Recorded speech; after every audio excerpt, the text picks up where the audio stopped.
Welcome back. A battlefield in Ukraine. Russian troops advancing ground forces toward Kyiv as the Ukrainian president is asking his citizens to make Molotov cocktails to deter this incursion. Mike Tobin is live this morning in Lviv in Ukraine with more on what's happening on the ground. Mike, good morning to you. What can you tell us?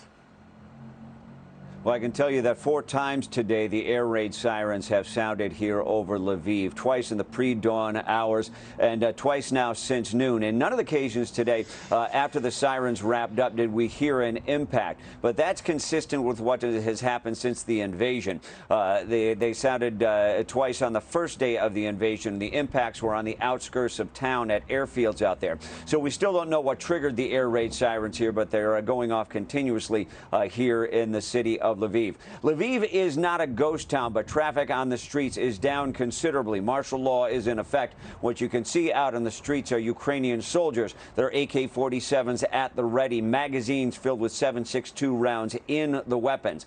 In the panic, there is a run on banking. The banks have lines in front of them before they open their doors. People are going in and withdrawing all the cash that they can carry. ATMs had lines this morning, but one of the things I noticed is that the ATM lines have dropped off because the ATMs themselves no longer have cash in them. We've got images from the destruction inside the capital city of Kyiv, an apartment building that took a hit. Some of the units are still on fire. Russian armor is now surrounding the capital city, according to intelligence reports and what we know from witnesses on the ground. The armor is starting to move into parts of the city as much as 12 miles from the center of town. Also from the city of Kyiv, a light arms fire can be heard as weapons have been handed out to everyone who can carry a gun at this point, and the small arms fire is going street to street.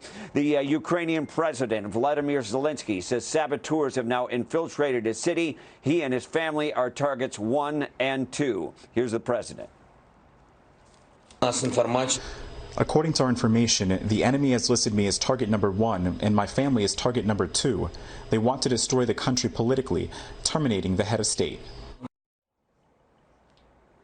Now, here in the city of Lviv, Ukrainian veterans are lining up to get their weapons that the national police said that they would hand out. We went to those locations where one of those locations where the veterans are lining up to volunteer and get their weapons. Tensions are very high. We can't show you any pictures because with tensions being so high, the people being in a panic, things just got into a panic and things just got tense, emotional, and they shut us right down and took our camera away. We were able to get the camera back, but only after we erased all the video that we shot this morning. Maria? Wow. So why did they take your camera? They don't want you to show what's happening on the ground? Was it Russian forces that took the camera or Ukrainian? It was Ukrainians who took the camera, and their position is simply they don't want the images of these people who are going to be part of the resistance getting out in such a way that possibly the enemy could get a hold of it. Really, it just seemed to be an example of the emotional level and the tension and the panic that is among the people here. If you remember just a few days ago, really less than an entire week ago, the opinion of the people on the streets of Lviv, even in Kyiv, was that this will never manifest. It's not going to happen.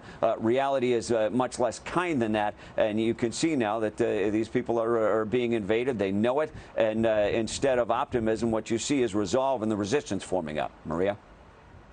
Unbelievable. Mike, thanks very much. We'll come back to you soon. Mike Tobin is live this morning in Lviv, Ukraine. Mike, thank you very much. Stay safe.